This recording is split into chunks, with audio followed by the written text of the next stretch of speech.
আমি যদি আপনাকে জিজ্ঞাসা করি আপনার বিজনেসে বা আপনি সেলসম্যান হিসেবে আপনার কতজন লয়াল কাস্টমার আছে? লয়াল কাস্টমার কারা? আমরা ট্রাস্টওয়ার্দি কাস্টমার জানি যে ট্রাস্ট বিল্ডিংয়ের জন্য আমি কাজ করি। আমার কাস্টমারদের সাথে আমার সম্পর্ক রিলেশনশিপটা এমন এক জায়গায় যায় যেন উনি আমাকে অন্ধভাবে বিশ্বাস করে for my upselling, for my cross সেলিংয়ের জন্য। সো আমি বললে উনি এটা শোনেন। আচ্ছা, লয়াল কাস্টমার কোনটা?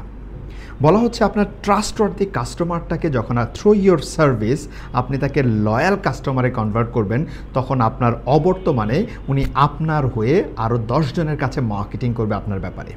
সো তারা আরও রেফারাল ক্রিয়েট করবে আপনার জন্য। আপনার বিজনেস বা সেলস গ্রোথটা তত হাই হবে, দেখবেন যে যত বেশি লয়াল কাস্টমার আপনি তৈরি করতে পারবেন। এখন প্রশ্ন হলো আপনি কতজন লয়াল কাস্টমার তৈরি করতে পেরেছেন বা পারছেন?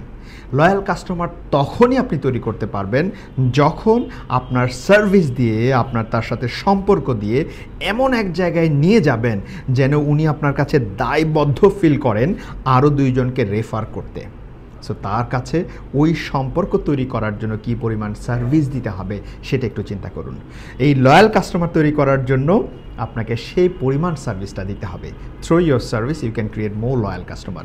কতজন লয়াল কাস্টমার আপনার আছে তার উপর ডিপেন্ড করছে আপনার সেলস জবটা কত সহজ হবে, আপনার বিজনেস গ্রোথটা কেমন।